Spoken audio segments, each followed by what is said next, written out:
Muito boa noite a todos os internautas, seguidores do JMD.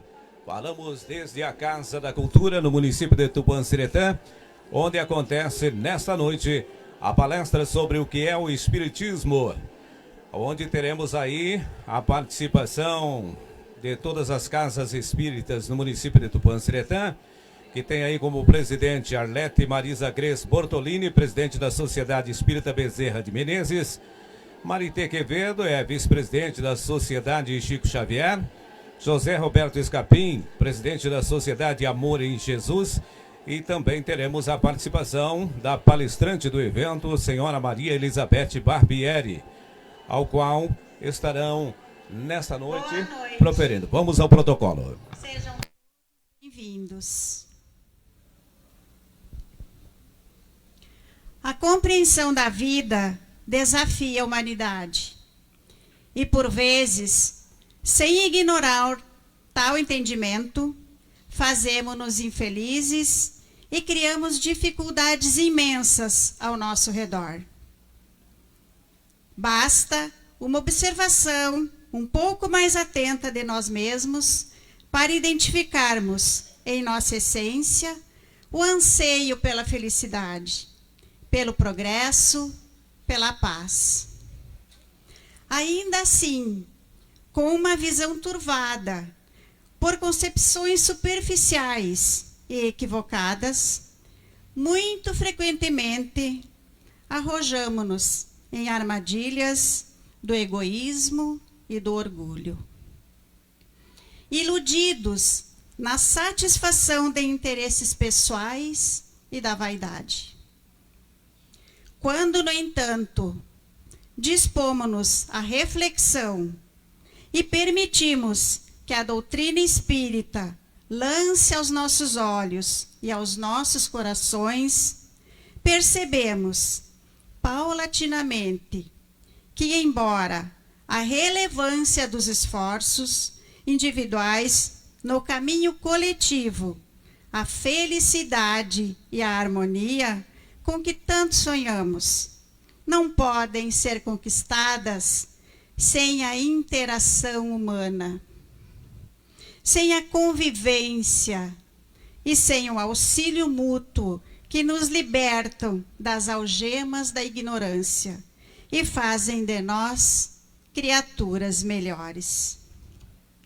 Com esta linda mensagem que nós encontramos como apresentação na página 9 do livro União e Unificação, o Caminho para a Humanidade, organizado pela nossa querida palestrante de hoje, queremos dizer que estamos muito felizes com a realização desse evento. Evento este orientado e organizado pela espiritualidade, com o auxílio dos trabalhadores encarnados das casas espíritas Bezerra de Menezes, Amor em Jesus, Chico Xavier e Núcleos Dias da Cruz, pertencente à Aliança Espírita João dos Matos. Agradecimentos. Agradecemos ao Poder Público Municipal pela cedência dessa casa, para que pudéssemos realizar esse evento. Agradecemos a todos os patrocinadores, pessoas físicas, pessoas jurídicas, que contribuíram de uma forma ou de outra para que pudéssemos fazer isso acontecer. Agradecemos a presença de cada um de vocês, que se encontram aqui conosco para partilharmos, para nos unirmos.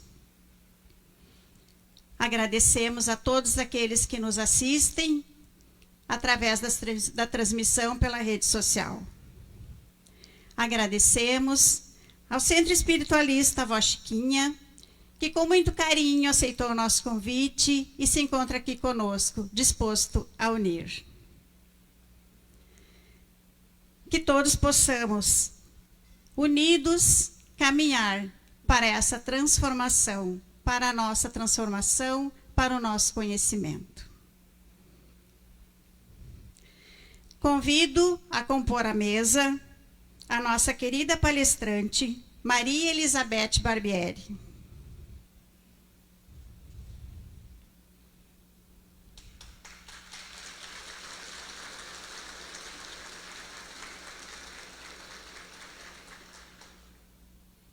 A presidente da Sociedade Espírita Bezerra de Menezes, Ariete Marisa Gres Bortolini.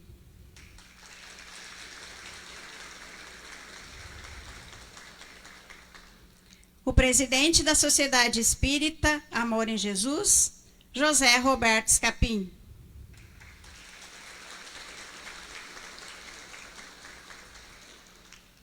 O presidente da Casa Espírita Dias da Cruz, João Auri Azevedo.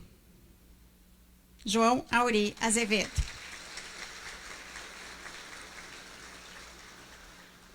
A presidente da Sociedade Espírita Chico Xavier, Nádia Goulart.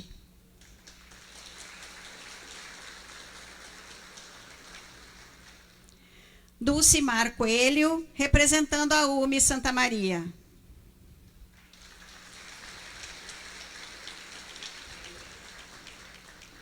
Miriam Lang, presidente da Aliança Espírita João dos Matos.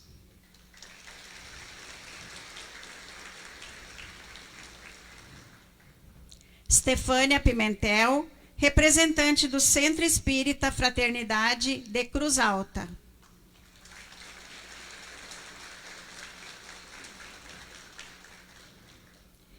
Essi Maria Ritter, da Sociedade Espírita Caminho da Luz de Cruz Alta.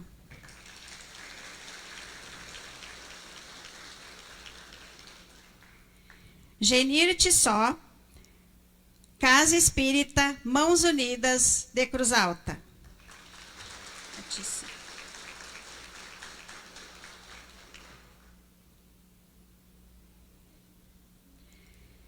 Em todo encontro espírita, a prece é elemento fundamental de conexão e sintonia com o plano espiritual.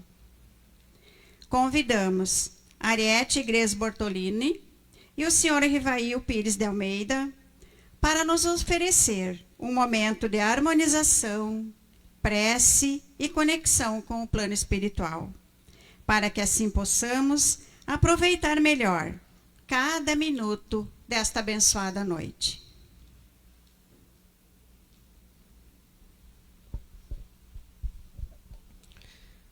Uma boa noite a todos. Para nós podermos aproveitar bem esse nosso encontro, nós precisamos entrar em harmonia. Nós precisamos acalmar a nossa mente, nós precisamos aquietar o nosso corpo físico. E eu convido a todos nesse momento para fecharem os olhos e vamos respirar algumas vezes profundamente e soltar bem devagar o ar. Então, respira e solta. Respira, solta. Enquanto solta o ar, sente a tensão indo embora, o cansaço, a irritação. Solta, libera. Esse ambiente está preparado para que nós possamos curar um pouco as nossas dores, aliviar as nossas tristezas, melhorar o nosso humor e a nossa felicidade. Inspira e sente o ar percorrendo o pulmão, o corpo. Sente o ar circulando, carregando as energias negativas e solta. Alivia a tensão dos ombros, alivia a tensão do pescoço. Muito especial. Convido a todos a viajarem comigo a um jardim. Caminhando sobre a grama, perceba a cor das folhas, das flores. Ouça o som da natureza e sinta-se bem, muito bem. Visualize-se, imagine-se caminhando por esse jardim, recebendo de presente essa natureza maravilhosa. Logo ali há um banco muito confortável. Imagine-se sentado neste banco, absorvendo essa energia curadora, essa energia que transforma o nosso coração, que alivia os nossos pensamentos, que serena todas as nossas dores. Entregue-se a esse momento. Agora, olhe para o céu e veja como ele é azul, mesmo na noite, estrelado. Olhem quantas estrelas nos envolvendo. Perceba que ao longe destaca-se uma estrela que chega mais forte, que brilha mais forte. Perceba que essa estrela vem de encontro a você. Ela vem muito rápido, muito veloz, e ela tem um brilho muito mais vívido do que as outras estrelas do firmamento. Perceba que essa estrela se aproxima cada vez mais, cada vez mais. Agora você consegue perceber que essa estrela se transforma num corpo humano, um corpo humano de luz. E esse corpo humano pousa na grama e caminha em direção a você. Ele vem em tua direção. Perceba o brilho. Ele vem vindo, caminhando lentamente. Perceba que ele abre os braços. E você já consegue perceber algumas feições desse corpo. Perceba o sorriso franco, amigo, aquele olhar amoroso, aquele olhar de carinho. Perceba aqueles cabelos cacheados caindo sobre o ombro, aquela barba. Você já deve ter identificado quem é esse irmão. E ele veio neste jardim para te encontrar. E ele abre os braços, caminhando cada vez mais em tua direção.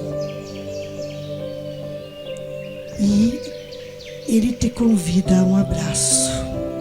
Levanta-te de onde estás e vai, joga-te nesse abraço.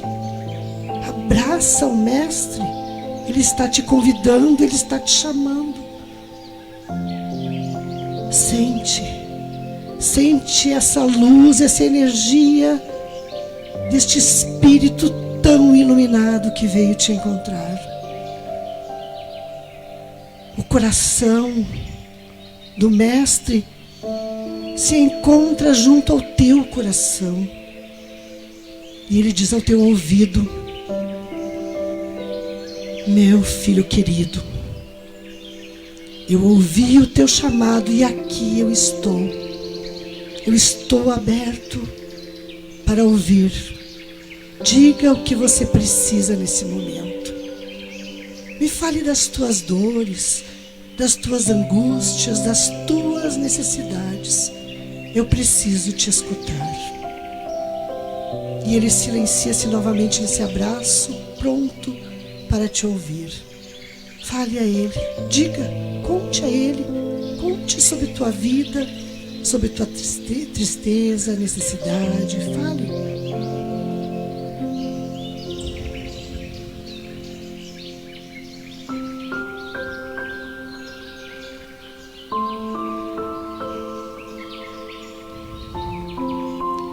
nesse momento, o Mestre te afasta um pouco e diz: meu filho amado,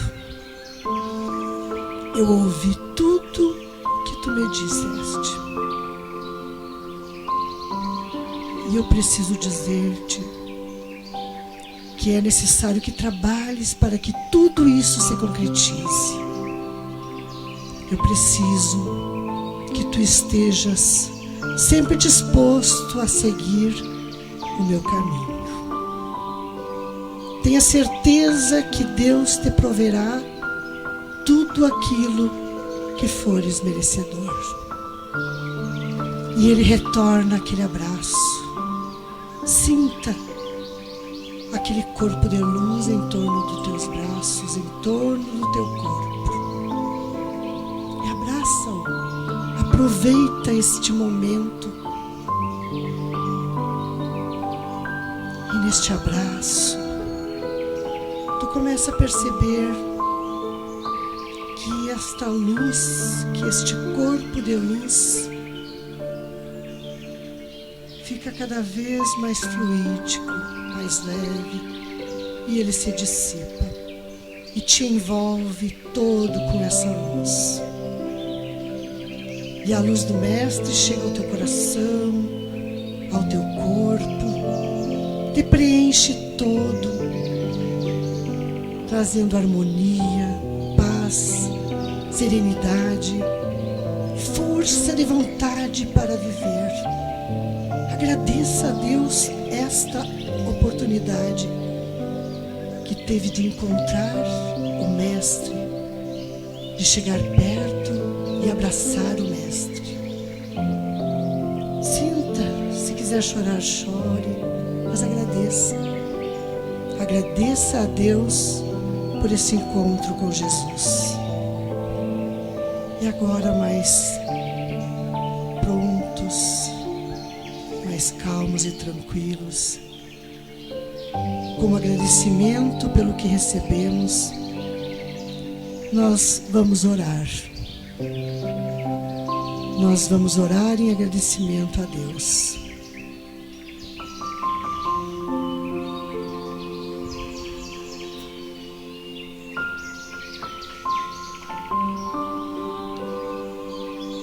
Vamos ouvir a Ave Maria para podermos orar nesse momento.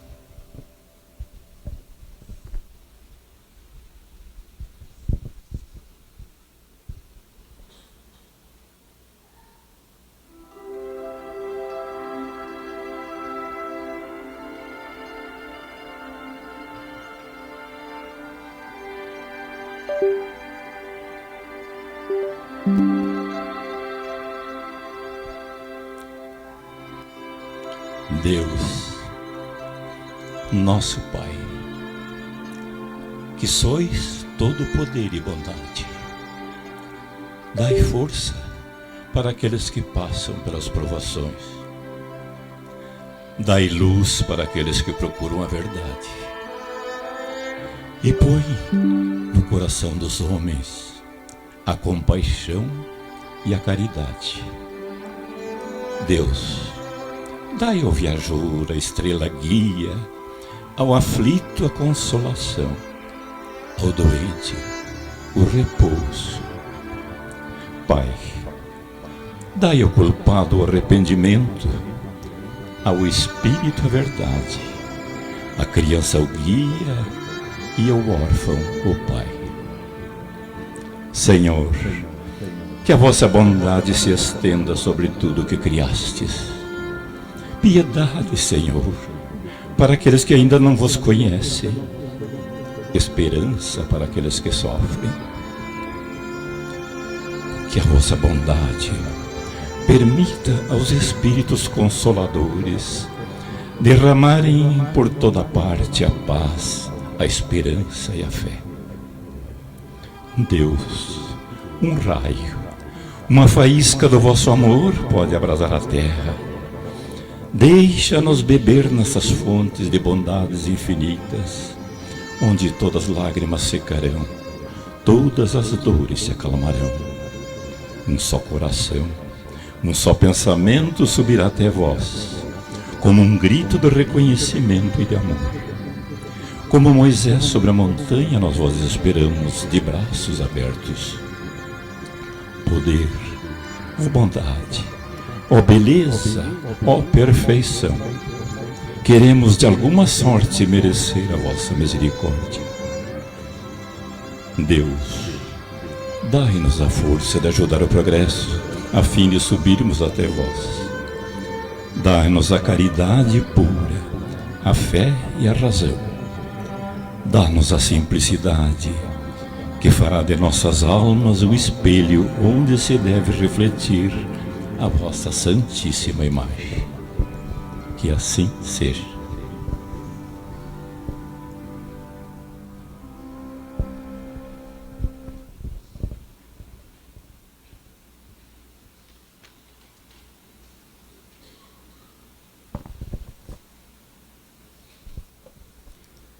Com os nossos corações serenos, vamos conhecer um pouquinho da nossa palestrante.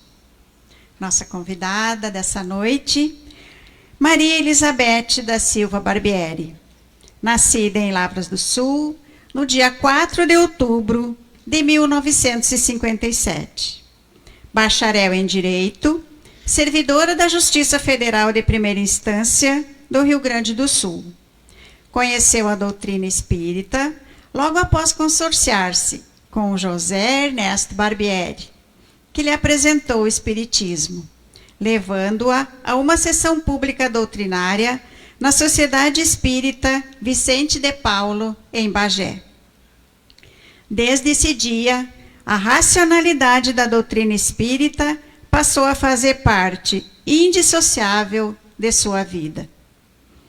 Exerceu atividades no movimento espírita em Bagé, Santa Maria, aonde integrou o quadro de voluntários do abrigo espírita Oscar José Pitã. Dirigiu o departamento doutrinário da UME Santa Maria, sendo vice-presidente da Unificação de 2016 a 2021. Presidiu o Conselho Regional Espírita da 4ª Região Federativa. Chegou a Porto Alegre em 2006, tornando-se trabalhadora do Centro Espírita Leon Denis e do Hospital Espírita de Porto Alegre. Foi convidada a exercer a direção do Departamento Doutrinário da FERGS em 2008. Presidiu a FERGS de 1º de janeiro de 2010 a 31 de dezembro de 2015.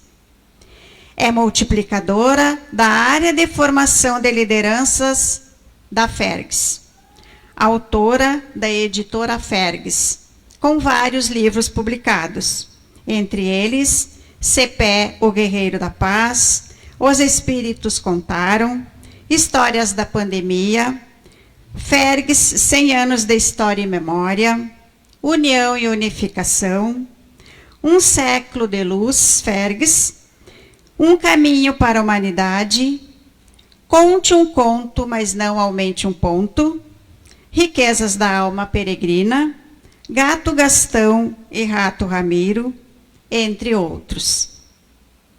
Estamos muito felizes em contar com a sua presença nessa noite. Logo após a palestra, teremos uma sessão de autógrafos, bem como a venda de livros para quem estiver interesse.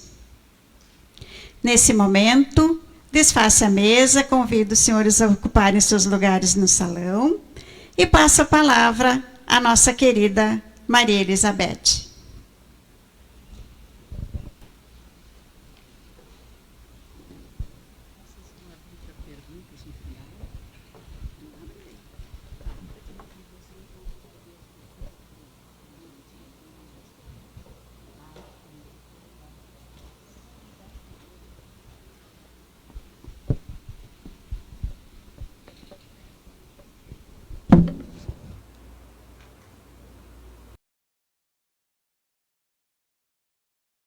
Boa noite, meus irmãos espíritas, minhas irmãs espíritas, Boa noite, senhores, senhoras. A nossa fala da noite de hoje traz uma pergunta, uma questão. O que é o Espiritismo? Responder esta pergunta é desafiador. Por isso nós escolhemos começar esta conversa através da comunicação mais efetiva que conhecemos de todos os tempos, que é a história. Contar história é uma arte que toca tanto a nossa mente, o nosso raciocínio, quanto os nossos corações. A doutrina espírita, ela tem o seu marco na humanidade no dia 18 de abril de 1857, quando foi publicado o Livro dos Espíritos. E conta-se que em uma manhã muito fria do ano de 1860, portanto, 3 anos depois da publicação desta obra, Allan Kardec, o codificador do Espiritismo, o professor Rivail, encontrava-se exausto. Embora o Espiritismo já começasse a se disseminar em todas as classes sociais, em vários países do mundo, embora as obras publicadas até então, que era o Livro dos Espíritos, já tivesse ganho uma publicidade relevante, as críticas, as perseguições, as cartas sarcásticas amontoavam-se sobre a mesa daquele homem. E ele estava verdadeiramente desanimado. Nesse estado de espírito, quando a esposa, Madame Amélie Gabrielle Baudet, aproxima-se e entrega a ele um embrulho que haviam deixado à porta. Ele começa a desenrolar aquele pacote que estava muito bem arrumado. E verifica que ali tem uma brochura ricamente encadernada de O Livro dos Espíritos. E ela vinha com uma carta. A carta dizia assim: Mestre Rivail, antes que o senhor leia o restante desta mensagem, eu já quero lhe pedir de antemão que o senhor não desista, que o senhor prossiga divulgando esta doutrina, e o senhor vai entender por quê. E aquele missivista começa então a explicar: eu sou encadernador de ofício. Há muitos anos trabalho em uma casa que encaderna livros. Casei-me há pouco mais de 2 anos com aquela que foi a alma escolhida para me acompanhar durante a vida. Nós vivíamos felizes, tudo corria muito bem, até que uma doença traiçoeira levou a minha Antoinette. E eu mergulhei numa tristeza profunda, passei a não ver mais sentido na minha vida. E muitas vezes visitava durante a noite a Ponte Marie, uma das pontes do Rio Sena. e ficava ali olhando aquelas águas escuras e pensando em jogar-me nelas para acabar com a minha vida. Seria fácil, pensava eu, porque não sei nadar. E repeti tantas vezes esse gesto, até que um dia eu decidi: hoje eu acabo com o meu sofrimento. Coloquei a mão no batente da ponte para me precipitar nas águas. E a minha mão tocou algum objeto que ali estava, umedecido. Aquele objeto caiu ao solo e eu interrompi aquele meu gesto de me precipitar nas águas para ver o que era aquilo que tinha caído aos meus pés. Levantei e vi que era um livro umedecido pelo orvalho da noite. Eu então, surpreso, curioso, afastei-me um pouco para buscar a luz de um daqueles postes que ficam ao longo da Ponte Marie. Cheguei debaixo do bico bruxuleante de luz e li o Livro dos Espíritos. Abri e na primeira página estava escrito assim: este livro salvou a minha vida. Leiam. Estava assinado A. Lohan. De imediato, eu me afastei da ponte, fui para casa levando o livro embaixo do braço. E comecei a ler o Livro dos Espíritos. Hoje eu quero lhe dizer, Senhor Rivail, que este livro também salvou a minha vida. Por isto, passe o Senhor pelas dificuldades que vierem, enfrente as dores que enfrentar, sustente as lutas mais acerbas. Continue.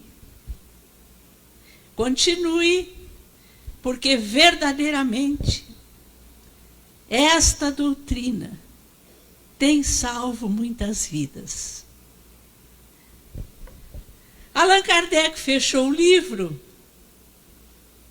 e enxugou uma lágrima furtiva.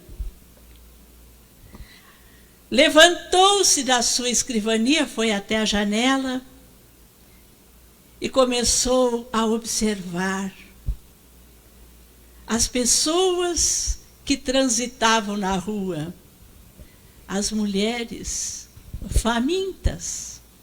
Havia muita fome na França daquela época. As crianças esquálidas. Muitos enfermos que se amontoavam pelos cantos da rua. E ele então percebeu a grandeza da sua tarefa, que era fazer chegar aos corações que sofrem, assim como aqueles corações que estão enrijecidos, aquelas notícias que os espíritos, estas estrelas de luz, cujos pensamentos caem sobre a terra, vinham trazer para a humanidade. E a partir dali, ele trabalhou incansavelmente. Ele trabalhou de forma contínua. Por mais 9 anos. entregando a sua saúde, entregando a sua vida, para que o Espiritismo hoje felicitasse os nossos caminhos. Então, essa história reflete, de uma forma ímpar, o que é esta doutrina.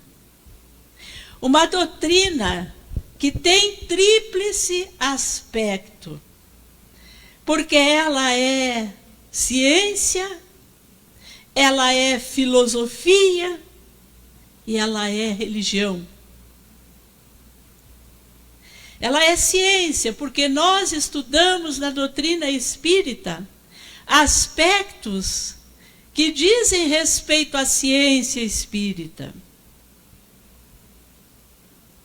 com a observação dos fatos, com metodologia de comprovação, com uma linguagem específica. E ela também é filosofia, porque de uma forma racional, lógica, ela vai nos responder quem somos nós, de onde nós viemos, para onde nós vamos. Então, a filosofia espiritualista. Mas ela é também uma doutrina que nos convida à transformação moral, que nos convida a uma mudança de paradigmas, que nos impulsiona a nos tornarmos homens e mulheres de bem, que nos aponta a necessidade de desenvolvermos virtudes. Então, não é uma religião de ritos, não é uma religião de hierarquia religiosa, não. Mas ela é uma religião que promove em nós a espiritualização, que nos chama à vivência da lei divina.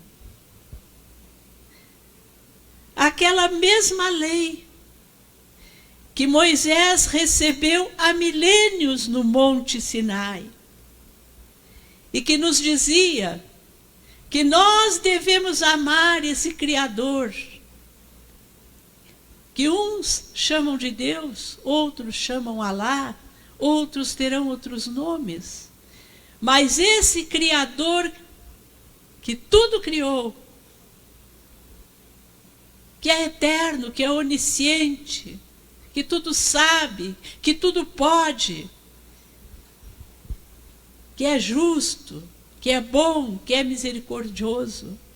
Então, a Ele devemos amar em primeiro lugar, e depois amarmos o nosso próximo como amamos a nós mesmos. Essa era a essência que estava, segundo diz a tradição do Antigo Testamento, escrita nas tábuas da lei recebidas por Moisés. O tempo passou e milênios depois vem aquele homem que dividiu a história da humanidade, nascido em um lugarejo desconhecido chamado Nazaré, para mais uma vez lembrar a humanidade que era preciso cumprir a lei trazida por Moisés. Os seus discípulos, os seus apóstolos, anotaram nas narrativas do Novo Testamento a afirmação de Jesus de que ele não viera destruir a lei de Moisés, mas que ele viera dar-lhe cumprimento. Então Jesus nos ensina a não olharmos para Deus com temor, porque era esta a forma que aqueles homens primitivos encontraram para que as mentes ainda embrutecidas daquele tempo pudessem acolher a lei divina. Deus era temido, Deus era um Senhor de exércitos, Deus tinha um povo escolhido. E Jesus vem repetir a lei. Ama a Deus, ama o próximo como a ti mesmo. Mas vem nos dizer que Deus é amor. Que não precisa ser temido, mas tem que ser amado. Que Deus não tem povo escolhido, que todos somos iguais perante Ele. Que todos somos irmãos. E que a lei maior que deve vigorar nos nossos corações é a lei de amor. E toda a sua curta existência entre os homens foi para nos explicar que era preciso conquistar um reino, mas que este reino não era um reino material, não era um reino de poder temporal, não era um reino que se mantivesse com riquezas, não era um reino que precisasse de soldados, de guerras e de lutas, mas era um reino que se implantava no coração de cada um. E Jesus retornou para as esferas felizes de onde viera. E nas últimas 48 horas da sua convivência com o seu colégio apostólico, ele reúne aqueles homens para consolá-los e dizer que tinha muita coisa que ele ainda não poderia revelar, porque a ciência naquela época não tinha descoberto nem 1/10 do que hoje nós sabemos. Nós ainda vivíamos um atraso cultural, um atraso intelectual. E Jesus é o maior cientista de todos os tempos. O espírito mais perfeito que a terra conheceu. Tinha coisas que ele não poderia dizer, porque nós não poderíamos entender.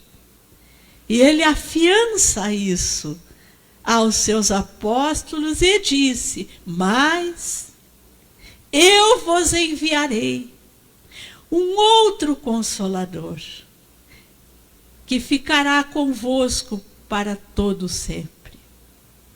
Ele vai levantar o véu sobre muitas questões que hoje eu não pude dizer. Ele vai aclarar verdades no seu devido tempo. E passaram-se 1857 anos. E um dia, em uma tarde de primavera em Paris, em uma livraria, para um pequeno caminhão na frente da livraria Dantu e começam a descarregar alguns volumes de livros, de obras. E o ajudante do dono da livraria sobe correndo um lance de escadas e avisa ao patrão: chegou o livro dos Espíritos. Ele desce, abre abre o primeiro volume, olha aquela publicação e diz, segundo o senhor Canuto de Abreu, que escreveu uma obra, o Livro dos Espíritos, na sua tradição histórica. Ele diz, esta é a obra mais importante que já se publicou sobre os espíritos. Então, ali, iniciava-se no mundo a divulgação do Consolador prometido por Jesus, naquelas 48 horas antes do sacrifício do Calvário. O Livro dos Espíritos é a estrutura desta doutrina luminosa. Quem quiser conhecer a doutrina espírita pelo método do codificador, leia primeiro o que é o Espiritismo, a obra que nós temos ali, e depois o Livro dos Espíritos. Porque o Livro dos Espíritos, ele tem 4 partes. A primeira parte fala das causas primeiras ou das causas primárias. E a primeira questão que abre o Livro dos Espíritos já foi uma mudança radical da compreensão que nós temos de Deus.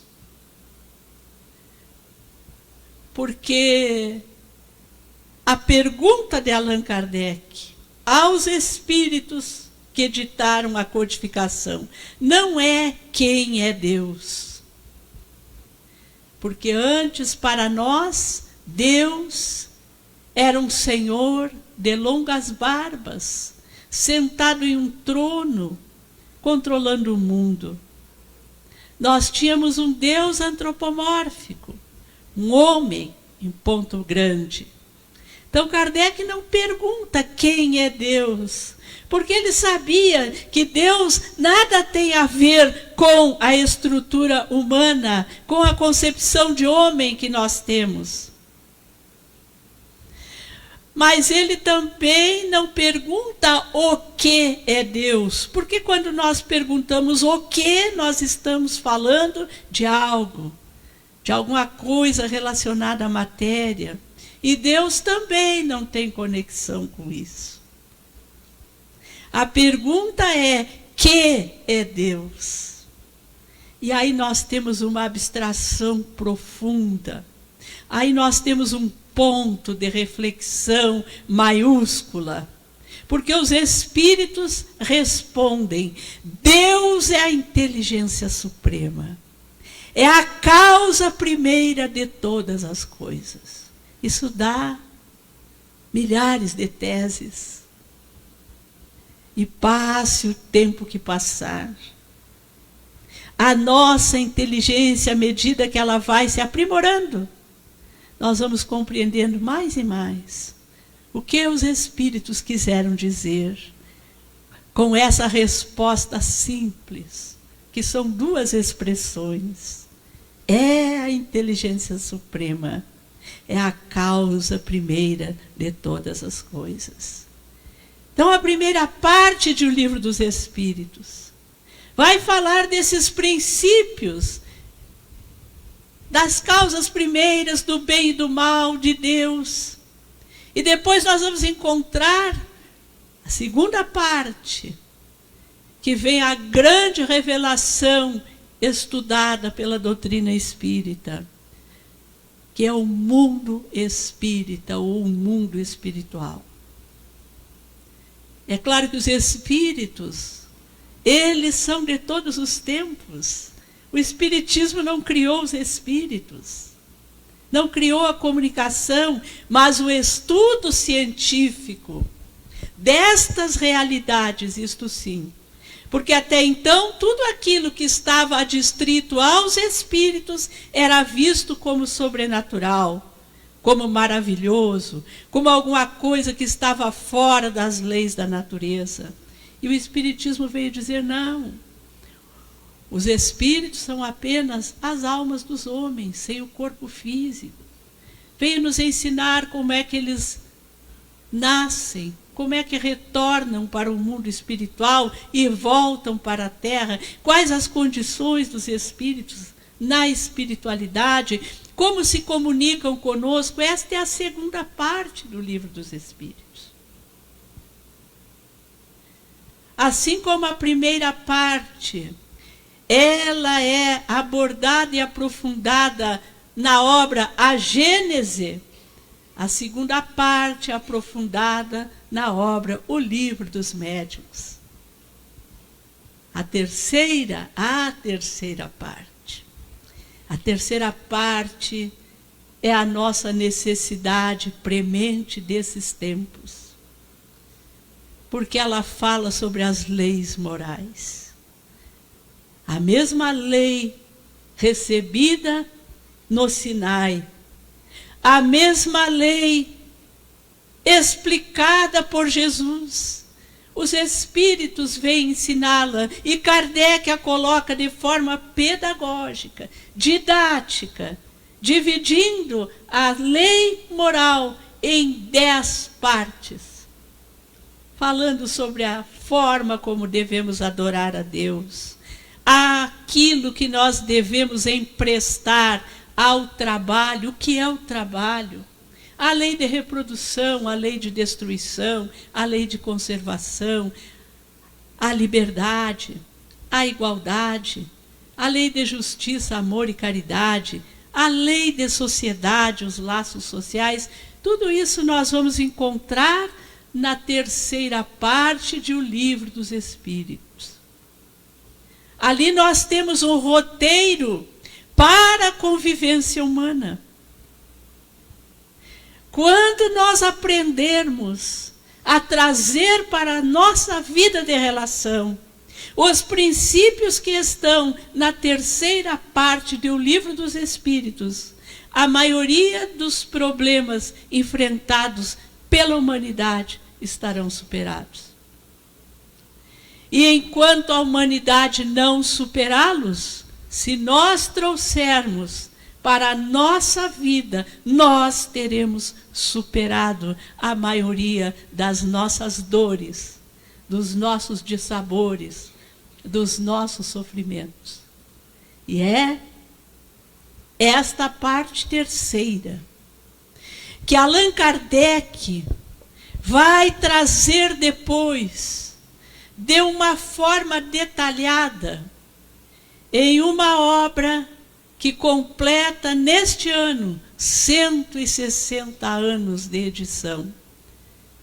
Ele sai em férias, vai para uma praia paradisíaca na costa francesa, e ali ele revisa esta obra gigantesca, que é o roteiro para a felicidade humana, segundo os Espíritos colocaram na sua introdução, que é o Evangelho segundo o Espiritismo. O que está em o Evangelho segundo o Espiritismo, às vezes nós pensamos que o Evangelho é só religião. O Evangelho é ciência. E é o Evangelho aquilo que nós podemos aplicar em todos os segmentos da vida social. Todos. Por isto que os benfeitores amigos, quando orientaram Allan Kardec a compor a obra com os ditados deles, eles deixaram muito claro que o Evangelho, o Novo Testamento, tem 5 partes. São os atos comuns da vida do Cristo, os milagres, as predições, as palavras que a igreja usou para fazer os seus dogmas e o ensino moral. Tudo que está em um Novo Testamento se encaixa em um desses aspectos. Com relação aos quatro aspectos primeiros, os atos comuns da vida do Cristo, os milagres, as predições e as palavras que deram origem aos dogmas, estes têm interpretações muito diferentes, dependendo da crença, da religião de cada um. Então é um terreno fértil para as discordâncias. Agora, o ensino moral do Cristo não tem nenhuma crença que possa discordar deles, porque se discordar do ensino moral do Cristo, discorda da sua própria essência. Então é só o ensino moral do Cristo que está em o Evangelho segundo o Espiritismo. E é por isso que nós dizemos que o Evangelho segundo o Espiritismo, ele pode ser usado pelas pessoas de todas as crenças no mundo, e até por aqueles que não têm crença alguma. Porque o que ali está é a necessidade de todo o ser humano. Então, essa é a quarta parte do Livro dos Espíritos e a sua complementação através do Evangelho. E a quinta e última parte, depois de trazer os princípios básicos, de falar do mundo espiritual, de trazer o roteiro para as relações entre os homens e dos homens com os espíritos, o Livro dos Espíritos vai nos ensinar a consequência dos nossos atos, das nossas ações, das nossas omissões, das nossas escolhas. E a quarta parte fala das penas e das consolações. Vai falar do arrependimento. E vai ser depois detalhado em uma obra belíssima chamada O Céu e o Inferno segundo o Espiritismo, onde o codificador vai analisar todas as concepções que as religiões têm de céu e de inferno. Vai trazer um código penal da vida futura em mais de 30 artigos. Cada artigo é uma riqueza para o nosso conhecimento e o nosso aprimoramento espiritual. E na parte segunda desta obra, ele faz uma belíssima pesquisa de campo, porque existem entrevistas feitas através dos médiuns com espíritos das mais variadas situações no mundo espiritual. Ele vai entrevistar suicidas, ele vai entrevistar espíritos felizes, e vai nos mostrar com aqueles exemplos que ali estão o resultado das nossas escolhas. Então, uma doutrina que tem todo esse arcabouço científico, filosófico e religioso. E que é uma doutrina que não é de natureza humana. Nós trazemos o trabalho do codificador, que foi aquele que compilou, que estudou, que comparou, que submeteu as comunicações dos espíritos ao critério da universalidade. Allan Kardec recebia mensagens psicografadas em vários países do mundo. E ele comparava, estudava, para verificar quais eram aquelas que concordavam umas com as outras. Esse é o critério da universalidade adotado por este homem, que foi, sem sombra de dúvidas, um dos maiores cientistas do século XIX. Allan Kardec, com o tempo, ainda terá esse reconhecimento, nós temos certeza. Porque foi alguém que transformou a sua vida. Quando nós vamos ler em Obras Póstumas, que é uma publicação que saiu em 1890, muito tempo depois da desencarnação dele, encontraram alguns materiais que ele guardava, e ele guardava muita coisa, fizeram a publicação Obras Póstumas. E uma das anotações dele é exatamente que, certa vez, o Espírito de verdade, que é o próprio Jesus, que coordenou a equipe, que codificou o Espiritismo, veio dizer a ele que não bastava para ele publicar um livro, 2 livros, meia dúzia de livros, mas que ele tinha que expor a pessoa dele. Ele tinha que dar-se a conhecer. Ele tinha que divulgar o Espiritismo. E aí ele diz que daquele dia em diante, ele passou por um crivo as conversas que ele tinha, passou a abrir mão de toda e qualquer conversa que não tivesse utilidade, visita que não tivesse um propósito, que se conectasse com a divulgação da doutrina espírita, ou seja, ele se despojou do próprio lazer. Há um caso muito interessante, que ele está em uma cidade francesa, de passagem com a esposa. E Leon Denis tinha uma vontade imensa de estar junto a Allan Kardec, de vê-lo, de conversar com ele. E ele então vai à casa onde ele está hospedado. E o anfitrião disse: olha, o mestre está no pomar com a esposa. Vai até lá. E Leon Denis conta que quando se aproximou, viu ele sentado debaixo de uma árvore frutífera.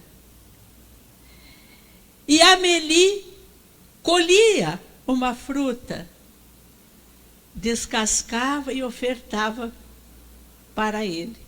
E Leon Denis ficou pensando: quantas vezes esta criatura terá um momento desses com a esposa?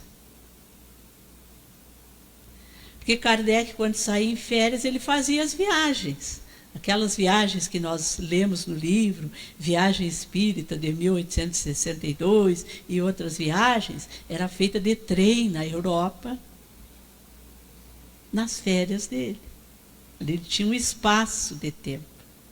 E Leon Denis pensava: nossa, com tudo isto que este homem faz, quantos minutos como este ele tem para estar a sós com a sua esposa? Ele dá a volta, vai embora e não fala com Kardec, para não perturbar aqueles momentos. Então vocês imaginem, Kardec, ele começou a Revista Espírita em 1868. E ele publicava 1 volume por mês, durante anos. Publicou todas as obras, que são mais de 10. Fundou a Sociedade Espírita de Estudos Parisienses. É muito trabalho. É muito trabalho. E a gente traz isso nesse momento para reforçar o que é o Espiritismo. Um homem que deu conta do trabalho de uma pleiade de espíritos superiores. Porque a doutrina é dos espíritos.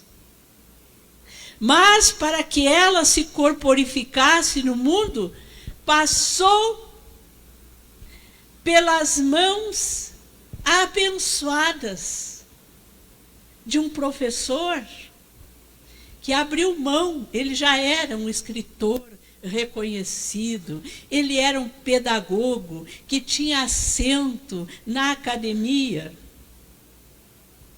Abriu mão de tudo isso para cumprir a sua missão. Porque os espíritos disseram para ele um dia: a missão é tua, mas se tu não quiseres, terá outro que vai fazer.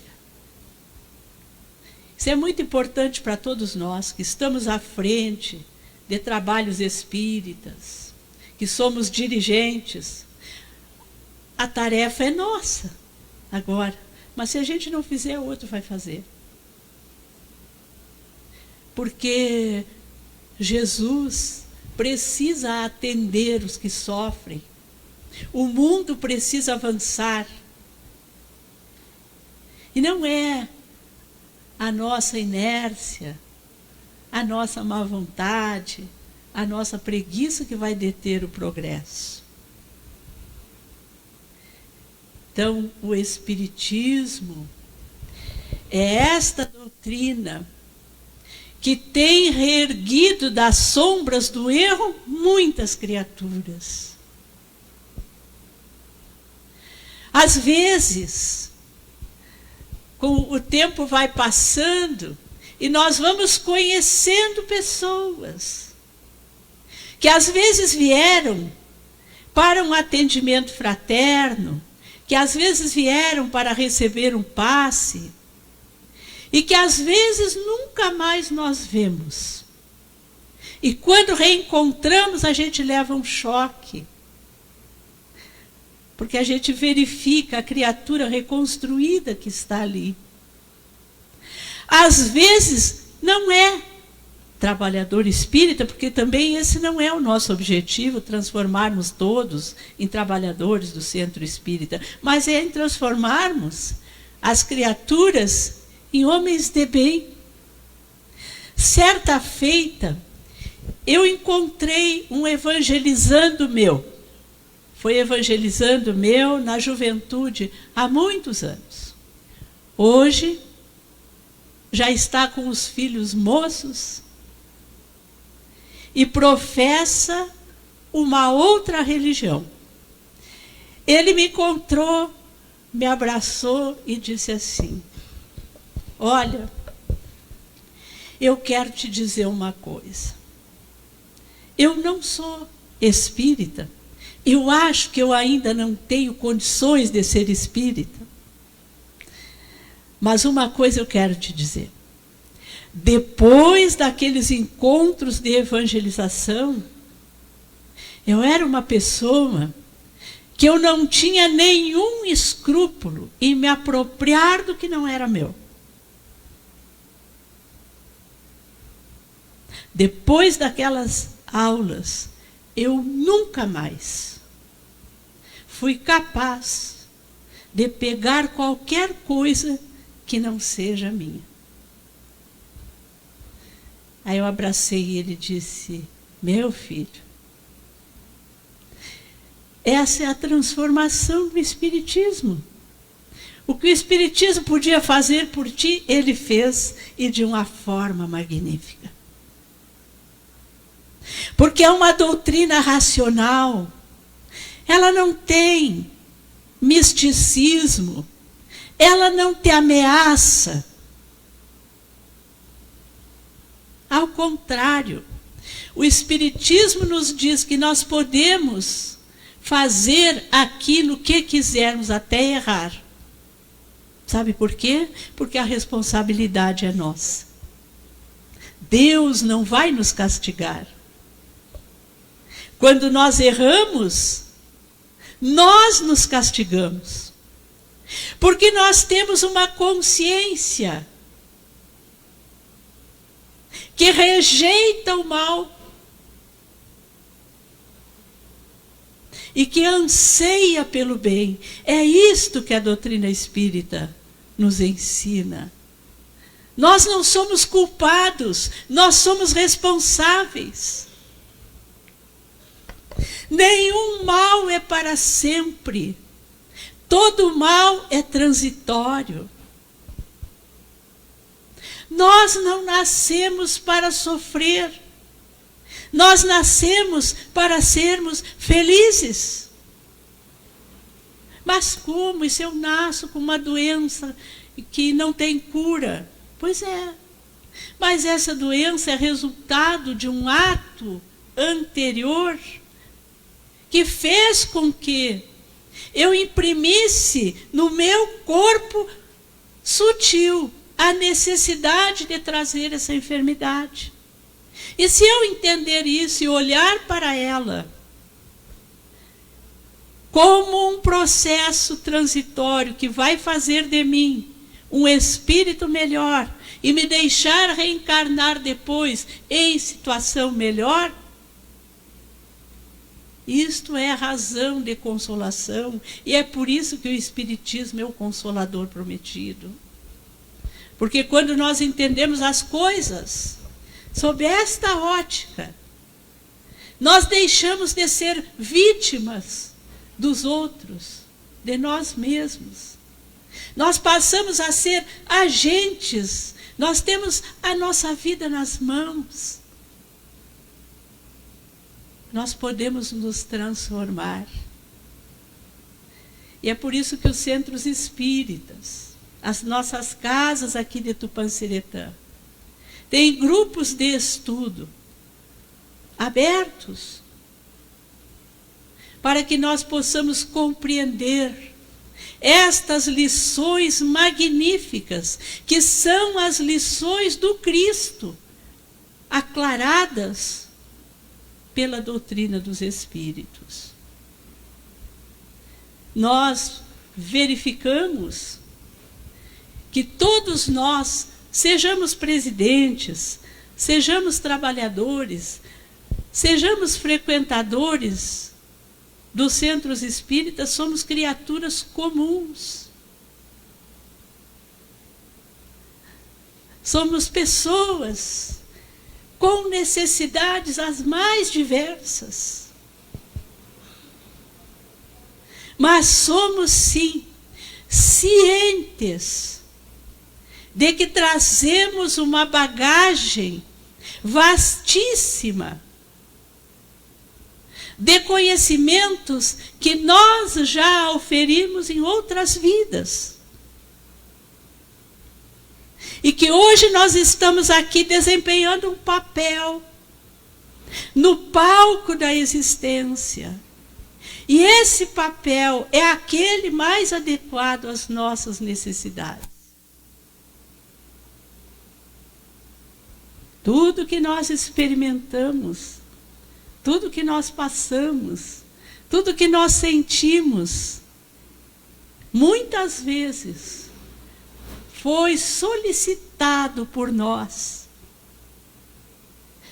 Quando na espiritualidade, porque lá estando, nos demos conta do tempo desperdiçado, das escolhas infelizes.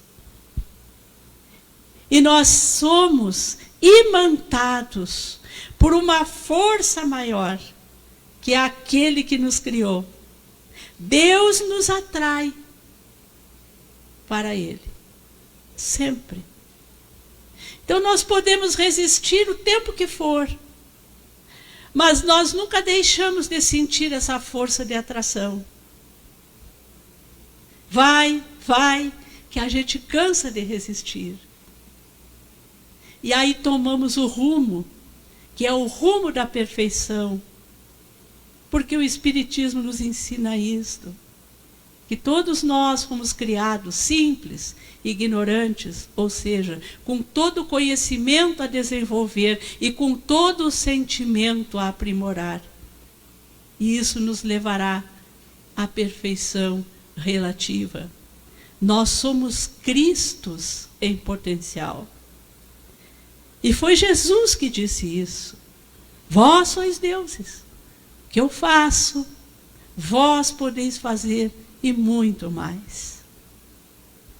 Que alma linda, que olhando para a nossa miséria moral, para a nossa inferioridade, pode enxergar a angelitude que todos nós trazemos. Quem lê o livro Paulo e Estevão vai perceber isto.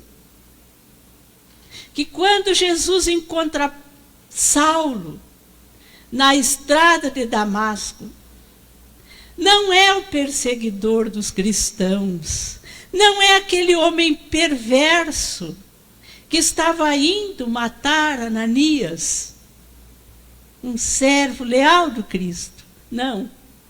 O que ele enxergou ali foi aquele homem que no longe dos tempos ia dar a vida pelo seu evangelho.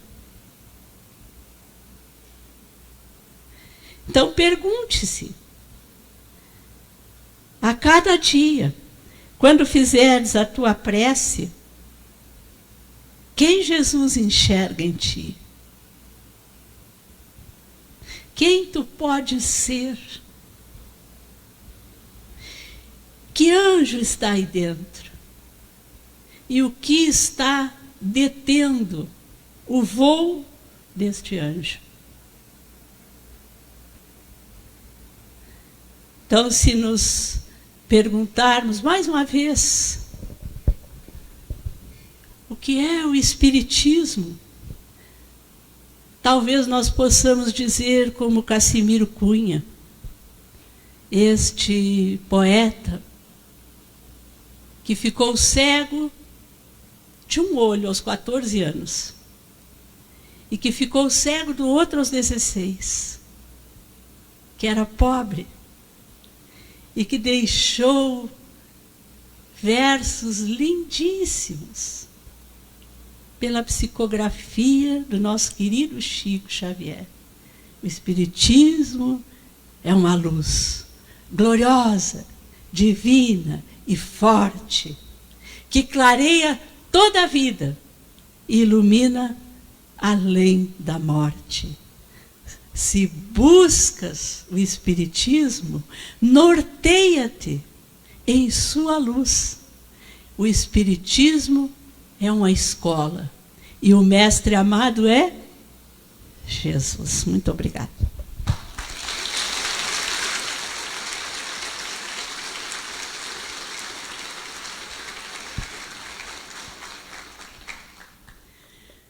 Nós vamos abrir para perguntas sobre o tema. As nossas irmãs, os nossos irmãos têm um microfone móvel, basta levantar a mão, né? E o microfone vai até aí para a pergunta. Ok?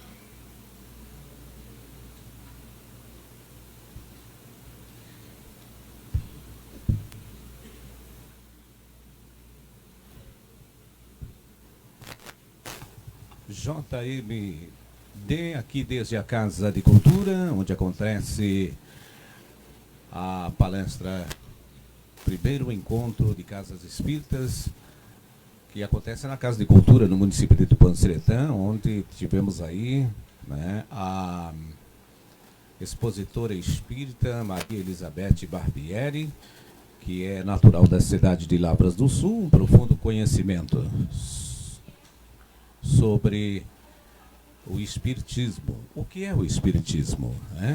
Tendo como referência o livro... Consigo, mas eu acho que está chegando um microfone aí. Tá? Enquanto o microfone está indo lá, eu vou dizer a vocês, vou fazer um parêntese aqui. Já chegou. Vou esperar um pouquinho. Beth, a gente enfrenta muito assim aquela ideia de que espírita só trabalha com falecidos, com mortos, com desencarnados. Mas é uma ideia que não é bem assim. É isso? Muito boa a tua pergunta, obrigada. É verdade. Primeiro que para nós a questão mortos, desencarnados é alguma coisa só de dimensão, não é? Mas a doutrina espírita, ela se destina principalmente a quem está encarnado. Por quê? Porque a doutrina espírita, ela vem para nos fazer homens de bem. Então, os centros espíritas nós temos, por exemplo, o estudo do espiritismo. O estudo do espiritismo não é para fazer intelectuais. Não é para que a gente aprenda a repetir, decore o que está nas obras fundamentais do espiritismo. Não. A doutrina espírita é para nos trazer subsídios para a nossa transformação moral. Então, toda vez que a gente estuda algum tema nos nossos grupos, nós saímos dali com o compromisso de aplicarmos aquilo na nossa vida. Compromisso conosco. Até porque, à medida que nós vamos entendendo algumas coisas, nós já vamos nos sentindo automaticamente incomodados com algumas posturas nossas. A outra atividade que o Centro Espírita tem, a evangelização da infância e da juventude. Hoje nós evangelizamos desde os bebês. Os bebês são evangelizados. Nós temos uma metodologia de educação integral para os bebês. Tomou as primeiras vacinas, o bebê já pode ir para a evangelização acompanhado do pai ou da mãe. Depois vai para o maternal, jardim, os demais ciclos da evangelização até a juventude. Isso é um trabalho belíssimo que se faz com encarnados. Nós temos no Espiritismo a área da família, que são grupos onde nós trabalhamos todos aqueles aspectos que são que interessam a convivência familiar, o trabalho com os filhos, com os idosos. Nós trabalhamos no Centro Espírita com a assistência e promoção social espírita, que é para atender a vulnerabilidade social das pessoas. E não é só a vulnerabilidade social de quem não tem roupa, de quem não tem alimento, de quem não tem remédio, mas inclusive a nossa vulnerabilidade social da convivência. Porque muitas vezes aquele trabalhador do centro que está assistindo materialmente as pessoas que ali vêm, ele é vulnerável socialmente, porque ele tem dificuldade de tolerância, de paciência. Ele muitas vezes é preconceituoso. Então, ali na área da assistência e promoção social, ele está se trabalhando e está auxiliando aqueles que vêm ali. Então, o Centro Espírita tem uma gama de atendimento. Tem mais o atendimento espiritual aos encarnados. O que é o atendimento espiritual aos encarnados? Começa na recepção do Centro Espírita. Quando a gente entra numa casa que tem alguém à porta, com um sorriso, delicado, gentil, procurando saber o que nós precisamos ali, ou se já nos conhece, nos acolhendo. A recepção é uma das atividades do atendimento a encarnados. O atendimento fraterno é outra atividade que nós ouvimos de forma sigilosa, em particular, as pessoas que querem ir ali, confidenciar algum problema que elas estejam vivendo. E a gente não vai dar palpite na vida das pessoas, não vai dizer faz isso ou aquilo, não. Nós ouvimos e dizemos para a pessoa o que a doutrina espírita pensa sobre aquilo, como é que ela orienta, como é que ela vê. A pessoa vai sair dali e ela vai saber o que faz da sua vida. Nós temos o passe. O passe é uma transmissão fluídica, uma transmissão de energia aos encarnados. Agora mesmo vocês estão sentados aqui, vocês não estão vendo, né? Alguns até podem estar vendo, mas nós temos uma pleiade de espíritos benfeitores que estão aplicando energias, estão olhando a situação de cada um de vocês. Enfim, durante a noite, no sono, vão continuar esse trabalho. E isso é feito no passe. As pessoas vão no centro espírita, recebem o passe, e muitas vezes nós temos relatos, dependendo do mérito de cada um, até de curas. Ou senão, você sai dali reabastecido de ânimo, né? de alegria, enfim.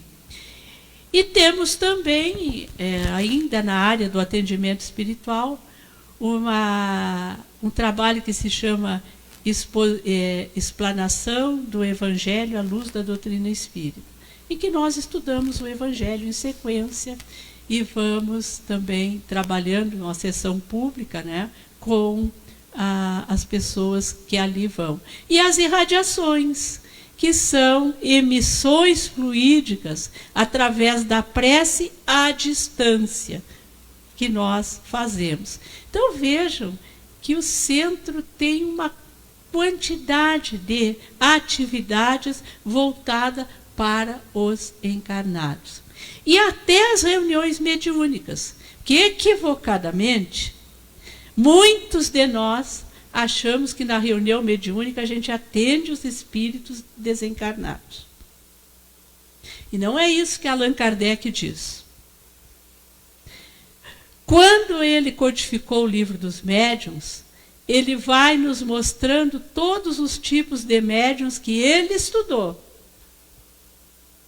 E vai nos dizendo como esses tipos de médiuns se relacionam com os espíritos. Como se subtrai a influência dos espíritos inferiores, como sintonizam com os benfeitores. Só no final do livro dos médiuns, ele vai falar das reuniões mediúnicas. E qual é o objetivo que ele traz para as reuniões mediúnicas? Estudo. Porque aí nós vamos verificar em loco as causas das nossas ações. O espírito chega em sofrimento, muitas vezes, e o que ele está nos dizendo em outras palavras? Olhe o que aconteceu comigo, não faça a mesma coisa. E é claro que ali ele é envolvido em preces, tem o choque anímico, porque ele larga um pouco da sua dor no perispírito do médium, que é um enfermeiro. Todo médium é um enfermeiro também. Mas não é o principal. Eu vou na reunião mediúnica ajudar os espíritos. Primeiro eu vou lá aprender. É o primeiro objetivo da reunião mediúnica. Então, até nessas atividades que envolvem encarnados, o benefício primeiro é para o encarnado. Nessas atividades que envolvem desencarnados, o benefício primeiro é para os encarnados. Não sei se eu respondi bem como... Então, podem vir para o Centro Espírita, aqueles que quiserem, porque há muito auxílio para nós que estamos nessa travessia ainda, não é? Buscando melhorar. Beth, Ah, uma coisa que todo mundo pergunta, nós estamos num processo de transformação de mundo de expiações para um mundo de regeneração, né? Mas as pessoas dizem assim, mas as pessoas parecem que estão ficando cada vez piores. Né? Eu gostaria que tu falasse um pouquinho sobre isso aí. muito boa a tua pergunta. Primeiro lugar, meus amigos, é que não tem como nós estarmos ficando pior. Sabe por quê? Porque a lei divina diz que há progresso sempre. Existe a lei de progresso. Tudo progride. O que acontece é que pela nossa inferioridade ainda, nós temos a tendência a divulgarmos mais o mal. Nós temos a tendência a dar ênfase às coisas más que acontecem. Nós temos bilhões de pessoas no mundo. E nesse momento, o número de criaturas que estão praticando o mal não chega a 20% da população mundial. A grande maioria está fazendo bem. Acontece um crime, tomara que não, mas à noite aqui em Tupã, alguém saiu, cometeu um crime.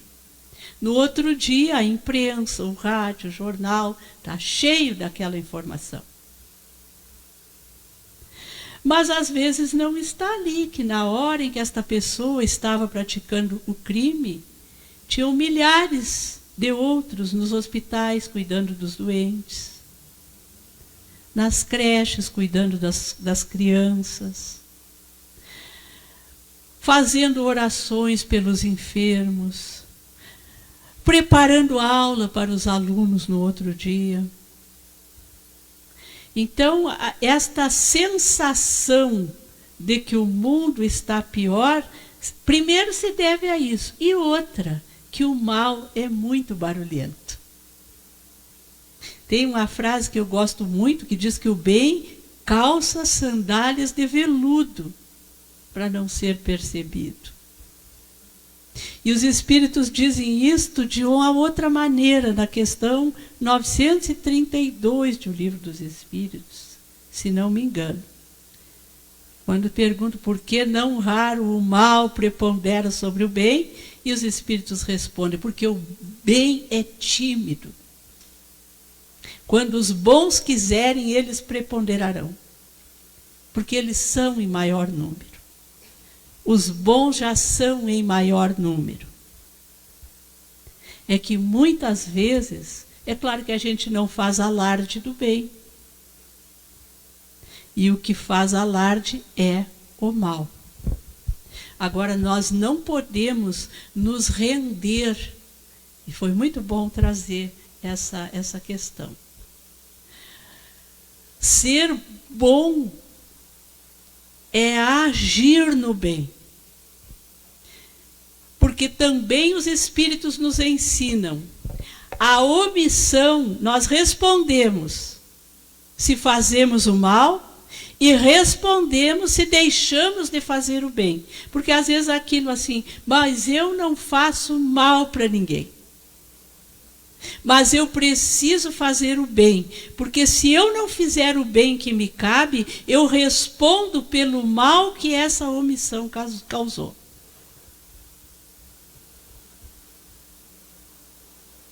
Então eu preciso ter dinamismo.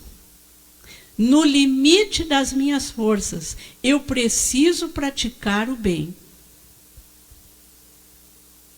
Porque se eu praticar o bem, inclusive essa sensação que nós temos de que o mundo está ficando pior, ela vai se desfazendo. Por quê?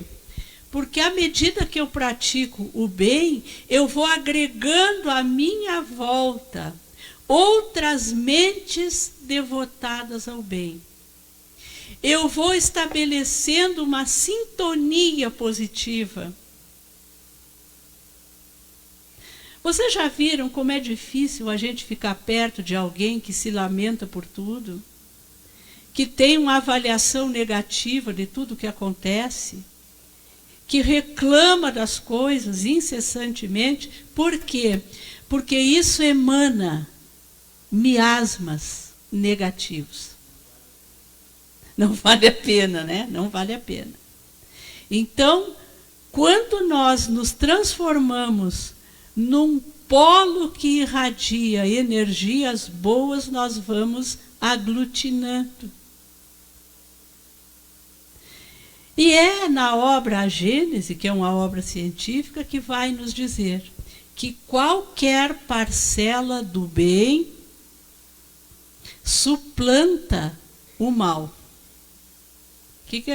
Allan Kardec dá um exemplo magnífico, muito simples.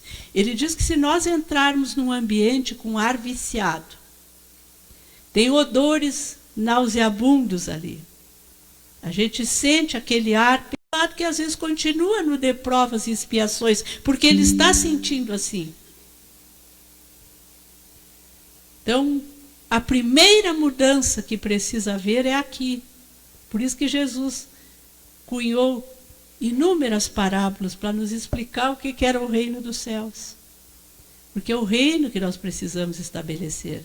E o reino me colocará num mundo de regeneração ou no mundo de provas e expiações. Quando nós tivermos mais pessoas com o mundo de regeneração implantado em si, a Terra será percebida como um planeta regenerador. Obrigado, viu? Uma belíssima pergunta. As duas, aliás.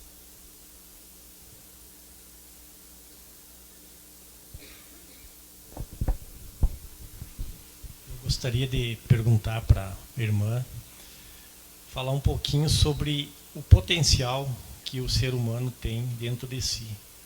O exemplo da sementeira que colocaste para nós na parte da manhã hoje.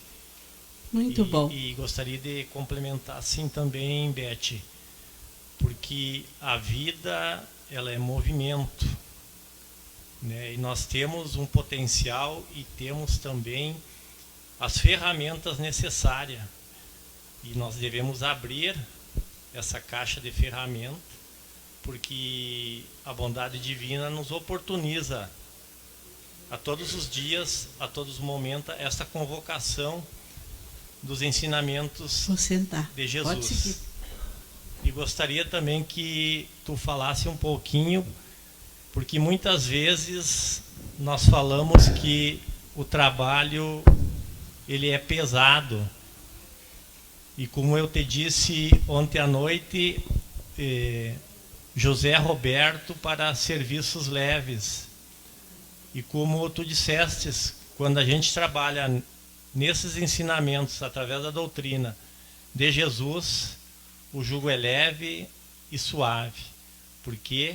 Porque Jesus é amor. Eu gostaria que tu colocasse umas palavras, entender do potencial que todos nós, seres humanos, que aqui estamos, possuímos nesta caminhada momentânea que aqui nos encontramos. O nosso professor Ney Lobo, querido professor Ney Lobo, que já está na espiritualidade, certa feita ele escreveu um artigo para a revista Reencarnação da Federação Espírita do Rio Grande do Sul. E que depois nós colocamos numa coletânea de artigos de um dos livros de um dos nossos congressos. E o professor Ney Lobo dizia assim, que o espírito ele é criado, ele é tipo um balãozinho vazio. Mas esse balãozinho tem uma sementeira com sementes de todas as virtudes.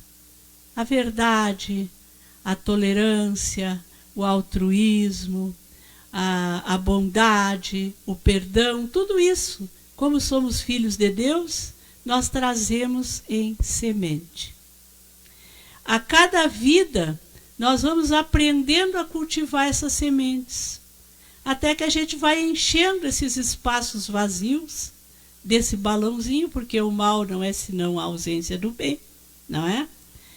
e aí nós vamos nos transformando em espíritos melhores. Então, o que o José traz é exatamente isso.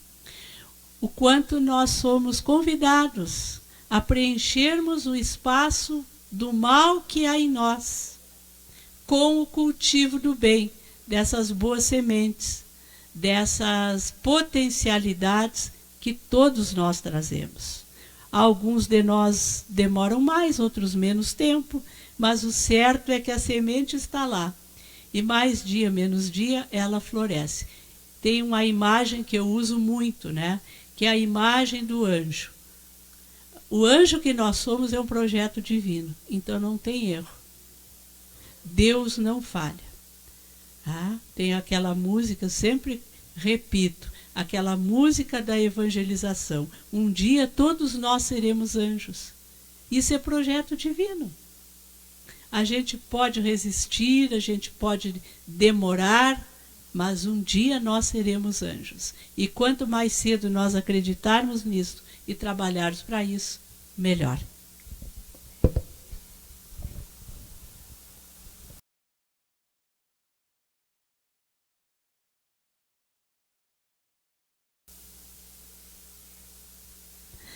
Vocês viram quando chegaram aí que nós estávamos colocando dedicatória nos livros da editora. Quero dizer para vocês que todos os livros são da editora da Félix. Nós, os autores, somos trabalhadores voluntários. Todo o retorno de uma obra espírita, ela é para o centro espírita e para o movimento espírita. Então, nós só fazemos a divulgação, porque o movimento espírita, as casas precisam se manter. E é a maneira como Allan Kardec nos ensinou a mantermos as nossas atividades, através do livro espírita. Então, quando vocês adquirem uma obra, vocês estão se tornando benfeitores da divulgação do espiritismo na Terra. E a gente tem uma gratidão muito grande a Allan Kardec, que agora, no dia 30 de março, nós vamos assinalar 155 anos da sua desencarnação. Que Deus abençoe essa alma onde ele estiver, por todo o bem que nos fez e que nos faz.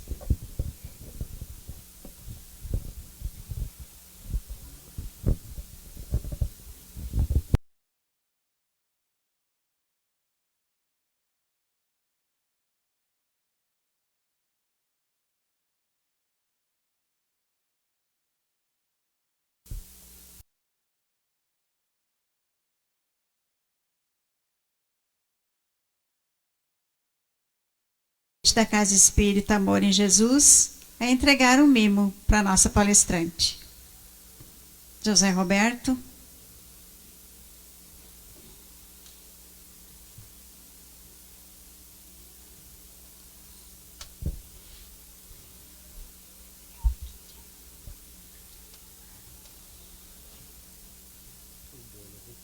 Não, tu não vai.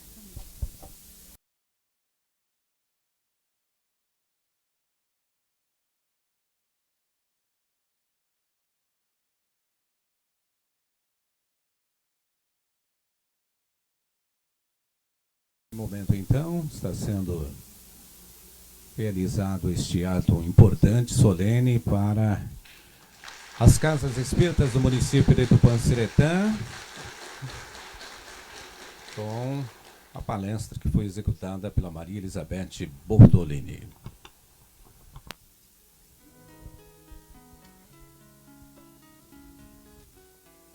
Nesse momento, agradecemos a Deus, ao nosso Mestre Jesus, pela oportunidade desse encontro, por essa união, por esse aprendizado, que possamos seguir, sempre acompanhados da espiritualidade amiga, lembrando sempre desses ensinamentos, para que possamos nos melhorar, para que possamos evoluir, para que possamos nos tornar seres humanos de bem.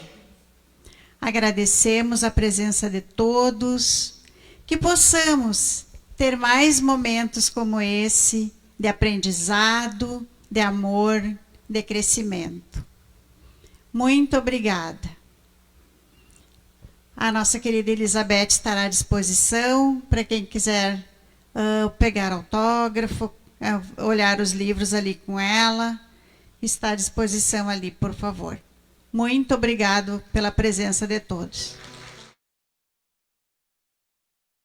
Neste momento, o primeiro encontro de casas espíritas no município de Tupanciretã, com este relato especial realizado nesta noite, aqui na Casa de Cultura, no município de Tupanciretã, nesta noite, né?